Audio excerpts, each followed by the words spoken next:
James Carville, not one of my favorite people in the world, stated that Trump is playing 4D chess while the Democrats are still looking for the board. He stated that once upon a time. But what just happened with Zelenskyy and many other things happening right now go to show exactly how true that statement is. Vance whisked away to an undisclosed location. F-16s scrambled and deploy flares allegedly as 3 planes caught circling Trump's Mar-a-Lago. Pentagon orders 3,000 more troops to the border, Stryker combat vehicles. What's going on? What's breaking loose? Well, this story takes many shapes, many forms. And after that meeting with Zelenskyy, you start to get the full picture. Fortress North America, very key phrase we're going to discuss in just a minute, and it will piece so many of these stories together for you.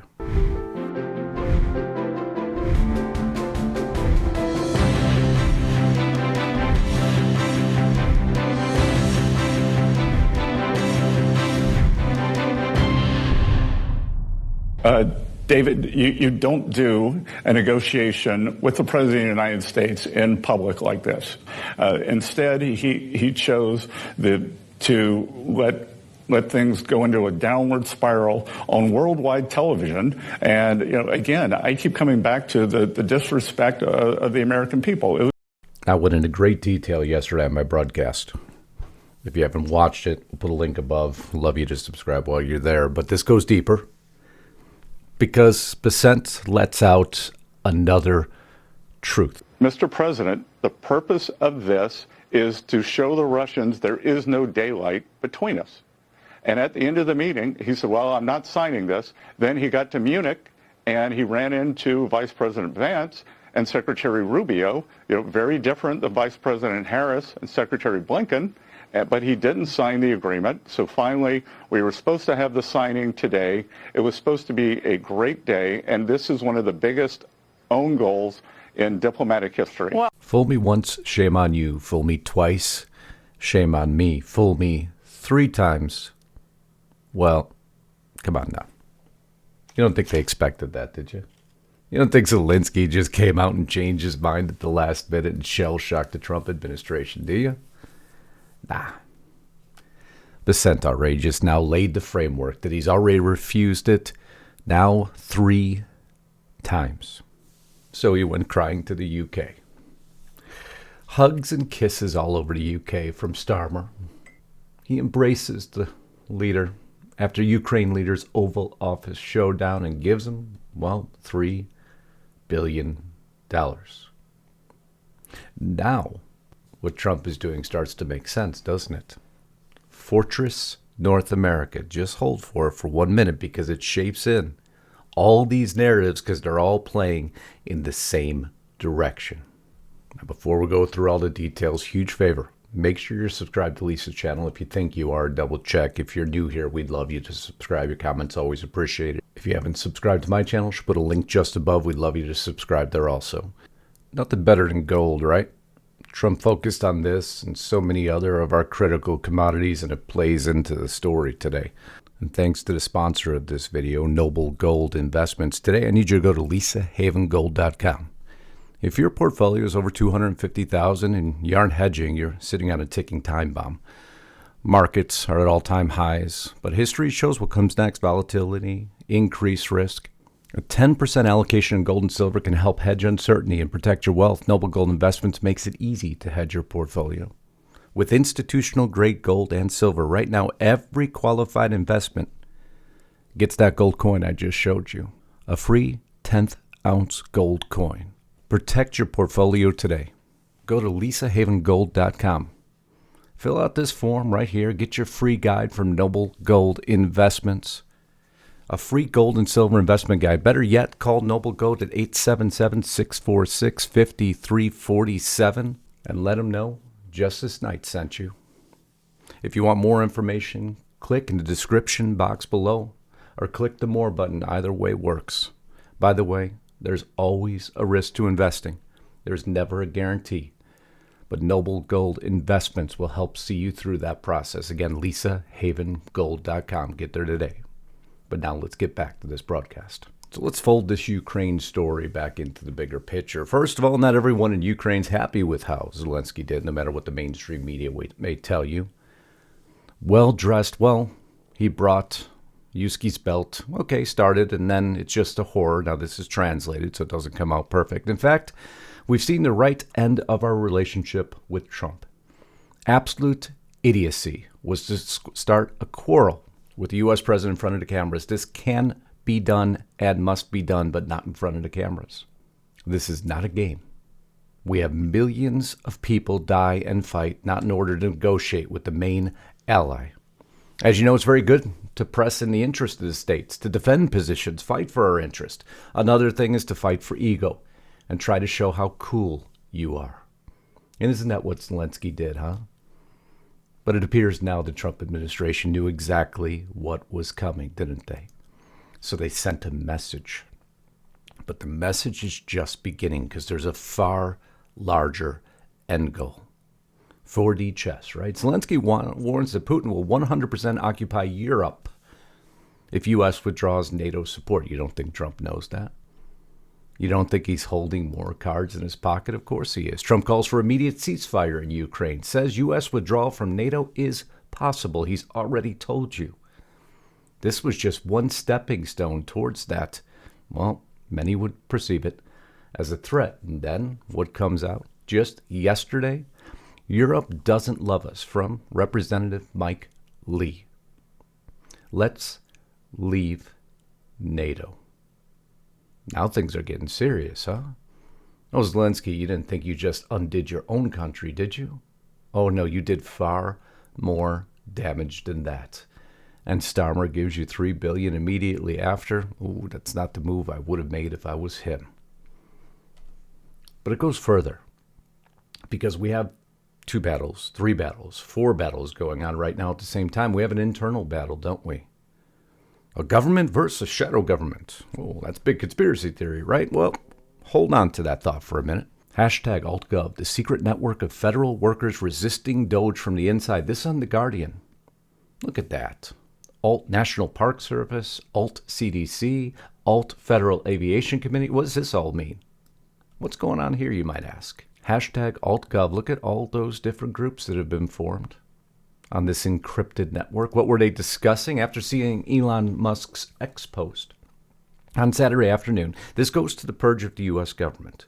Well, those within the U.S. government that don't serve U.S. interests. And it's going to be a heavy purge. Because if secrets keep leaking out to what Trump is trying to defend us against, Fortress North America needs to be built to protect against public enemy number 1. And this story ends on public enemy number 1. This isn't a Ukrainian story. That's just a portion of what's happening. So these emails go out, and they have to discuss on their encrypted networks how to respond to it. Not under the moniker of government emails, because those could be watched, I guess, right? Employees on a 4-day, 10-hour-a-day schedule won't even see the email until Tuesday, past the deadline for responding, some noted. There was also a bit of snark. It'd be nice just to be able to give up your email when you were off, huh? I wish I had that luxury. Sorry, I was off. I didn't see it till Monday. Yeah, like that works in the real world. Bonus points to anyone who responds that they spent their government subsidy on hookers and blow. Literally. Within hours, the network had agreed on a recommended response. Break up the oath federal employees take when hired into 5 bullet points and send them back in an email. So the oath you took as a government official, restate it and put it back out as your answer. Wow, snarky would be one way to put it, huh? Or some of the favorite responses they discussed were counted all the fish and ensured they were gendered properly, or collected salmon roe, used a 3D printer to make cartons, and sold eggs for $3 per dozen. This is the joke, huh? We're playing with World War III potentially here. We're playing with the very security of America, and you're making a joke out of it. Meritocracy really scares you, doesn't it? It really does. They don't want meritocracy. They don't want anyone's jobs bound to results. That's what all this stems from here. Behind closed doors, inside the secret group of government workers fighting Trump. That's exactly what he needs right now, huh? The network is aimed to expose harmful policies, defund public institutions, and equip citizens with tools to push back against authoritarianism, the same old tired talking point. So bad is it? Epoch Times reporting this. Yosemite employees hang U.S. flag upside down in budget cut backlash. Impressions you want to show the world if you want to demonstrate to the world or make the world perceive that the U.S. is weak. See how this all fits together?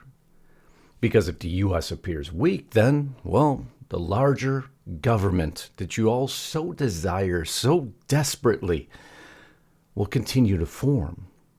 Starmer will continue to hand money to Ukraine because now Trump won't and Vance won't because Zelenskyy thumbed his nose at him. Said a few other things underneath his breath, didn't he? But we know somehow, some way, in the United States, so many opposing forces are here. And the one that we've talked about for so many years appears to be on Doge's radar now. Because so many of the protests that you see, well, they need funding, don't they? How do they just magically show up so quickly in such abundance and have supplies ready for them when they arrive? Well, many of us have rumored for many, many years that some of these NGOs had a lot of a big hand in those events, right?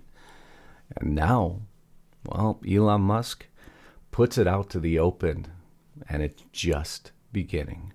George Soros is like a system hacker. Like he figured out how to hack the system. He's a genius at arbitrage. So he figured out that you could leverage a small amount of money to create a nonprofit, then lobby the politicians to send a ton of money to that nonprofit and leverage that into $1 billion NGO. And it'll have a nice sounding name, like the Institute for Peace or something like that. But really, it's a graft machine. Oh, George, watch out. Elon's coming. Because he may have called you a genius arbitrager, but he holds the keys to the algorithm, doesn't he? He'll dig this out. As this, what so many are calling now, and I'm still marginal on the term, counter-revolution. When you're bringing things back to the way they should be, is it a counter-revolution? No, not in my opinion, it's not. It's righting the wrongs. Dispelling evil, replacing it with good, cutting government waste, not wasting our taxpayer dollars, and bringing back American independence. And Trump's made this very clear as to how he's doing it. Why is this such a concern? Because the minute things go wrong, here's what happens. There's some new video now we have showing the vice president being greeted by protesters holding anti-Vance, pro-Ukraine signs, and the family ultimately had to move to an undisclosed location. The Vance family had to move to an undisclosed location. Those protesters, man, that was organized, wasn't it? They showed up quick. And we wonder why Musk is digging into these NGOs now, huh? And then reports breaking later than we should have known. F-16s scrambled and deployed flares as 3 planes caught circling near Trump's Palm Beach mansion over the course of 2 or 3 weeks now. Testing boundaries, maybe? Something to be concerned about? 3 aircraft have reportedly violated the airspace above Palm Beach, Florida, right above where President Donald Trump's Mar-a-Lago resort is located. Period. Well, the stakes are high in this battle. A lot of people very unhappy with what Trump is doing. Some things very simple. Should have been done a long time ago. Designating English as the official language of the United States, passing yesterday. Executive order coming out yesterday. But take it to 30,000 feet now. If you've been watching what Trump is doing, he is re-establishing the independence of the great republic of the United States of America. Plain and simple. He's done it through many means. Through securing our border, through securing our resources, also yesterday, nobody discussing, and addressing the threat to national security from imports of timber and lumber, suspending security clearances, establishing National Energy Dominance Council, adjusting imports of aluminum, adjusting imports of steel, withdrawing the United States from and ending funding to certain United Nations organizations. Fortress North America has begun. And I'm only showing you a portion of how this all plays towards one country. You heard about these tariffs of Canada and Mexico. It will go into effect again next week, but there is negotiations going around in the background, and now their hand has been shown. Many unfamiliar what a portion of this negotiation is. So by Trump embarrassing Zelenskyy on the world stage, he sent a message. He sent that FAFO message. We won't be trifled with, nor messed with, nor insulted any further. The taxpayer dollars of the American people are no longer open for every single person who asks for them, simply as handouts with no strings attached. But on top of that, we also aren't going to allow you to make money on the backs of every American any longer. And so will the threat level over Donald J. Trump, Elon Musk, and Vance continue? Yes, it will. It will escalate. And protests will escalate. It's why these stories all fit in together because of one thing. Breitbart Business Digest. Markets rally as Trump stands firm, Zelenskyy falters, and Fortress North America takes shape. Now, what does that mean exactly? Meanwhile, a major trade realignment is taking shape. Treasury Secretary Scott Bessent revealed that Mexico has proposed matching U.S. tariffs on China and urged Canada to do the same, signaling a potential North American economic fortress against Beijing's cheap exports. What will that take to fund? A lot of U.S. money. And so what is Trump doing? He's stopping the outflow of U.S. taxpayer dollars to causes or wars that don't involve the U.S. Because to reestablish this economic fortress will take a great deal of focus and finance. But to do so, he'll need to make sure that nothing leaks out, because these maneuvers are highly sensitive when dealing with an adversary the size of China. I've told you from day one, it is public enemy number one, and it remains public enemy number one in Trump's book. And when you find out where some of the armament that we sent to Ukraine ended up, aka in the hands of Mexican drug cartels, then all of it starts to take shape now, doesn't it? You don't think Trump's forgot? You don't think he's forgiven, do you? Oh no, staged or not, whatever it turns out to be, and I think we know what the answer is, of the demolition of Zelenskyy. It was necessary. And he won't be the last one to face that wrath. I think it'd be a nice gesture if Canadians did it also, Bessent said in an interview.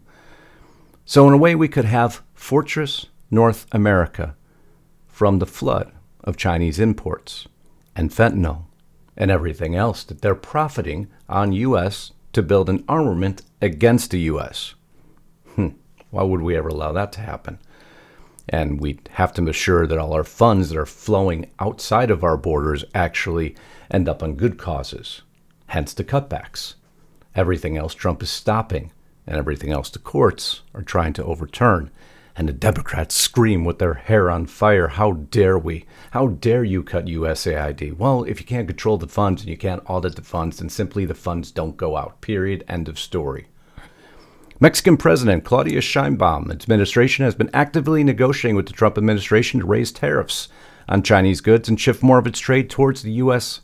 Mexico, in particular focused on Chinese-built cars and auto parts, which have flooded into markets in recent years. Trump has long linked trade policy to national security. That gives you a little bit more insight, doesn't it? Because it has long been rumored that many things that China imports into our country through our telecommunication systems, through our energy grid, report back to China, just like balloons flying over our skies that people don't want to stop.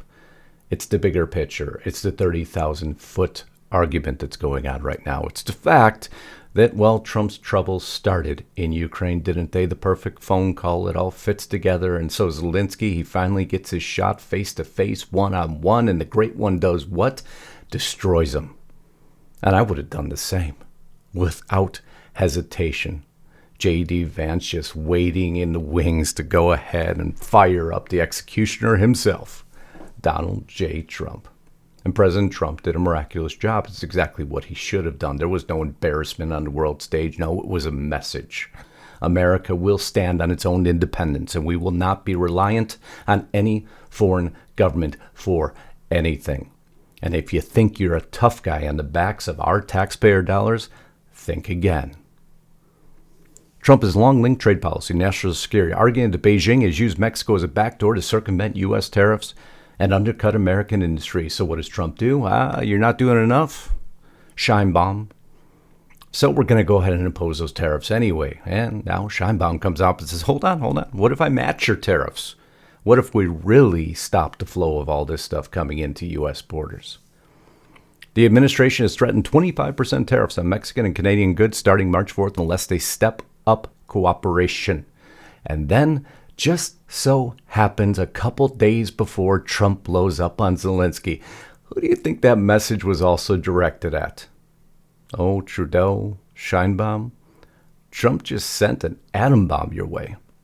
And he showed you exactly what he'll do to you on the world stage if you don't cooperate with securing Fortress North America.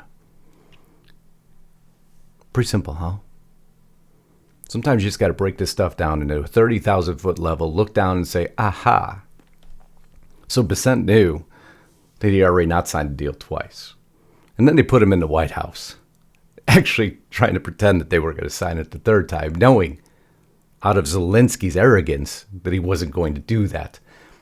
Even though the senators tried to prep him for the meeting, but that failed miserably, huh?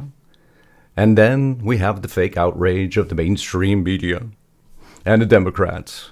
How dare you? Well, where are your interests, I wonder? Because if you truly believed in securing America, why would you argue about our money flowing out unchecked, unaudited, and not even really knowing where it's going? That's okay in your book? Man, the midterm should be a whole lot of fun for you. Because by then, this plan will take shape even further, and hopefully the eyes of every American continues to open further. President Trump, although I don't agree with everything he does, in this case, message sent. And according to this, message received. I love you all. Until next time, Godspeed and God bless. Justice Knight, signing out.